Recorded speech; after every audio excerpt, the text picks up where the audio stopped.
Mes amis, bien le bonjour. Mise à jour au sujet du Bayesian, ce yacht qui a coulé au large de la Sicile. Quand je dis au large, bien entendu, on se comprend. Il était dans la rade, il était à quelques centaines de mètres des côtes. Quand il s'est retourné, il a coulé. Bon, on a retrouvé maintenant tout le monde, les survivants et les morts. Monsieur Lynch est mort. Sa fille est morte, elle a été retrouvée. C'est le dernier corps qui a été sorti de là. Et puis, bien sûr, une tripotée de milliardaires sont partis également dans ce désastre. Les secouristes italiens ont eu beaucoup de problèmes, disait-il, parce que quand ils ont abordé cette coque retournée à 90 degrés, eh bien, il y avait énormément d'objets flottants à l'intérieur, des meubles et tout ça, plus des miroirs. Et le problème, c'est que les miroirs, quand on navigue à l'intérieur dans un endroit comme ça, les miroirs, ça fait un petit peu Alice au pays des merveilles, où ils voyaient ils se voyaient eux-mêmes, ils voyaient leur lumière, tout ça. Donc ils avaient l'impression qu'ils étaient plus nombreux que ce qu'ils n'étaient, et ça créait de la désorientation. Et c'est pour ça que c'est un des éléments qui a ralenti, on va dire, les recherches. La dernière fois qu'on a mis une tripotée de milliardaires sur un navire et ils ont coulé, c'était en 1912, le Titanic. Et on en parle jusqu'à aujourd'hui. Il y a eu un rappel, une piqûre de rappel avec le Titan l'année dernière aussi. Plein de gens assez riches qui ont sombré au niveau du Titanic suite à une implosion de leur sous-marin, si vous souhaitez. Maintenant, j'aimerais vous dire quelque chose. Pourquoi ça frappe? Pourquoi ces situations frappent plus que d'autres? Je vous donne juste un exemple. Vous connaissez tous le Titanic. Beaucoup de gens sont capables de mémoire de citer le nom de son capitaine, le capitaine Smith par exemple. Beaucoup de gens savent énormément de détails sur le Titanic. Combien de morts? 1500. Grosso modo, 1500 morts. Je vous pose une question, sans googler. Est-ce que vous avez entendu parler du MV La Joula, d'un ferry qui s'appelle MV La Joula? Sans googler, très peu de gens sont capables d'en parler. C'est un ferry qui a coulé en 2002, donc c'est beaucoup plus proche de nous que le Titanic. Et c'est un ferry qui a coulé avec plus de 1800 personnes dedans, au large de la Gambie. C'était, grosso modo, je ne sais plus quelle date, c'était probablement en janvier, mais ne me citez pas dessus, 2002, je suis sûr de l'année. Vous voyez? Pourquoi on parle beaucoup du Titanic? Plus d'un siècle, alors qu'un MV La Joula est beaucoup plus proche de nous et on ne l'entend pas. Alors beaucoup de gens disent que la mort des riches, eh bien, elle a plus d'importance, elle est plus populaire quelque part que la mort des pauvres. Possible, mais ça suffit pas à expliquer. Je vous donne un exemple. Lorsqu'il y a eu ces jeunes, ces gamins qui ont été coincés pendant, je crois, 3 semaines dans une grotte en Thaïlande, c'était des gamins extrêmement pauvres. Pourtant, des gens de partout dans le monde sont venus. Le monde entier a été tenu en haleine par cette histoire. Et on voyait ces gamins qui étaient très pauvres. Leurs possessions se résumaient à un sac à dos et un vélo. Et d'ailleurs, plusieurs d'entre eux étaient même apatrides. Vous voyez, donc il n'y a pas vraiment c'est pas toujours sous cet aspect-là que les choses se jouent. Mais par contre, je pense que plusieurs choses. La claustrophobie. La claustrophobie, toujours un garant d'une histoire à succès, d'une histoire qui va circuler, d'une histoire qui va se partager, parce que c'est une peur, c'est une peur atavique qu'on a en nous depuis toujours, peut-être que depuis nos ancêtres, qui avaient toujours peur de se retrouver coincés dans une caverne ou coincés dans un endroit clos, et de savaient, surtout à une époque où la Terre était relativement vide, où tu n'avais pas un téléphone pour appeler les secours, ils savaient que ça voulait probablement dire la mort, quoi, quand même de nos jours. Vous savez, il y avait un couple il y a quelques années, ils avaient un ascenseur, un vieux couple de retraités assez riches. Ils avaient un ascenseur à la maison parce qu'ils pouvaient pas monter les escaliers, donc ils ont fait installer cet équipement. À l'intérieur de l'ascenseur, il y avait un téléphone pour appeler le secours au cas où il venait à être bloqué. Le téléphone est tombé en panne. Et pendant très longtemps, on l'a pas réparé parce qu'il n'était pas considéré comme important. Et le problème, très souvent, quand vous regardez les catastrophes, les désastres et les accidents, c'est que très souvent, il y a des éléments qui sont critiques, mais on ne réalise pas leur criticalité. Ça signifie que, par exemple, le fabricant de l'ascenseur aurait dû le construire de sorte que si le téléphone ne marche pas, l'ascenseur refuse de fonctionner. Dans le cas précis, on n'a pas jugé utile d'aller aussi loin et considérer le téléphone comme critique. Toujours est-il, le couple rentre dans l'ascenseur pour monter à leur chambre à coucher en fin de journée. N'est-ce pas? Ils ferment la porte, ils appuient, commencent à monter. Et je vous le donne en mille. L'ascenseur va coincer. L'ascenseur va coincer, donc vous imaginez ce qui va se passer, comme ils ne recevaient pas beaucoup de visites. Effectivement, on les a retrouvés très longtemps plus tard, et ils étaient les deux morts dans ce sinistre ascenseur. Donc vous voyez une histoire, toujours où il y a un côté claustrophobe, et toujours quelque chose qui pique l'intérêt. Je suis sûr que personne n'a décroché de cette vidéo pendant la partie où je racontais l'histoire de ce couple. Il y a aussi autre chose. Il y a aussi autre chose qui touche le public, c'est quand il y a un contraste. Il y a un contraste entre l'avant et l'après. Je vous donne un exemple. Regardez tous les films catastrophes. Ils commencent comment? Ils commencent toujours, parfois de manière caricaturale. Je pense à un film, bon, il est un peu ancien, c'est pas la référence de tout le monde, je comprends. Regardez un film avec Alain Delon, je crois qu'il s'appelle Deux hommes dans la ville, avec comment il s'appelle, Gabin en éducateur, sorte de presque une erreur de casting si vous voulez. Et ce film justement, c'est pas un film catastrophe à proprement parler, mais il caresse avec des scènes qui ont peut-être mal vieilli. Il va dans la caricature en montrant les scènes d'avant, en montrant des scènes de bonheur, de béatitude, de rire, de joie sur une musique, n'est-ce pas? Parce que pour créer un contraste entre les scènes d'après. Si vous devez tourner demain un film catastrophe, vous feriez pareil. Vous commenceriez le premier quart d'heure, le premier 20 minutes avec du bonheur parfait. Et après, vous ramenez la catastrophe. Après, vous ramenez la météorite, vous ramenez quelque chose, ce que vous voulez, mais comme ça, on a le choc, on a cette... Si vous regardez au niveau de cette histoire, eh bien, on a aussi un contraste. Dans le MV La Joula, qui est un navire sénégalais qui a coulé au large de la Gambie, qui était surchargé, la moitié des gens n'avaient même pas de ticket, hein, d'accord? Donc, on a l'impression, le public en tout cas, c'est la sensation, que ces gens qui ont une vie très difficile, une vie misérable, sont constamment exposés au danger, même si ce n'est pas vrai, on a l'impression qu'ils meurent chaque jour. On a l'impression que ce naufrage s'inscrit dans une vie qui elle-même était une sorte de catastrophe au ralenti, n'est-ce pas? Et c'est seulement au moment où, si on regarde les histoires individuelles, on se rend compte de l'horreur de chacune. Mais c'est malheureusement quelque chose qui ne va pas circuler dans le public. Et ce genre d'histoires vont très rapidement tomber dans l'oubli. Alors que si vous prenez une brochette des milliardaires, des gens qui vivent la belle vie, des gens qui ont tout ce qu'ils veulent, qu'on pourrait presque en arriver à envier, avant qu'on sache le sort funeste qui était le leur. Donc, ces gens qui trouvent tout ce qu'ils veulent dans la vie matérielle et à leurs genoux, eh bien, soudainement, ils finissent dans une situation catastrophique. Là, c'est vrai qu'en termes de narratif, tu as autre chose. Le navire Bayesian, on sait aujourd'hui qu'il s'est retourné. Enfin, pas complètement. Il est parti à 90 degrés, il s'est couché à 90 degrés, et sur ce, il a coulé. Il a tourné à droite, et il a commencé à s'enfoncer. On a retrouvé les 7 personnes, malheureusement. On les a trouvées, je crois que c'est 7 personnes, oui, de mémoire, je cite 7 personnes. On en a retrouvé 6 dans une chambre, et la 7e, la fille de 18 ans, la fille de Monsieur Lynch, on l'a trouvée dans une autre chambre. En fait, ce qui s'est passé, c'est que probablement, ce qu'ont théorisé les secouristes, ils ont théorisé que le navire s'est incliné à droite, et il a commencé par couler l'arrière en premier, très rapidement. Donc, les gens, ils sont réveillés sur cette secouée, n'est-ce pas? Et ils ont commencé à courir pour trouver refuge.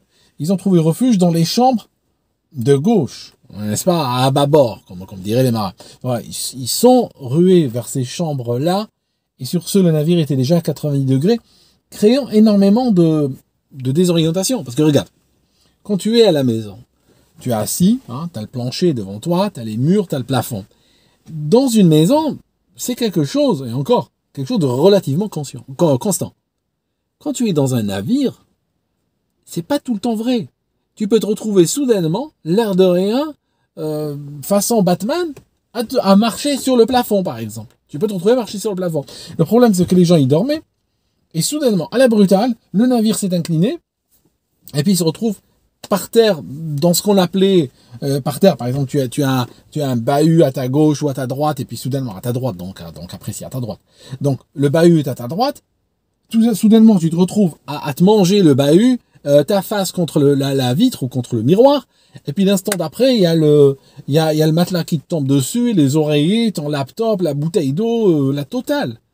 Et l'instant d'après, hein, le temps que tu te dégages de là, tu as déjà l'eau qui commence à remonter. Hein, c'était aussi rapide. Une histoire extrêmement... ouais. Alors, il y a des gens, j'aimerais juste répondre à une question, il y a des gens qui disent « Aldo, tu racontes n'importe quoi ». J'ai même eu des gens qui disent « Tu racontes n'importe quoi, le bateau est insubmersible. Le Bayesian ne coule pas, il est insubmersible. » Alors, mes amis, on peut avoir des conversations sur la submersibilité ou l'insubmersibilité du Bayesian. On peut, il n'y a pas de souci. Je suis sûr qu'elles ont leur mérite. Par contre, elles doivent toutes ces conversations doivent inéluctablement arriver au Bayesian à 50 mètres sous l'eau.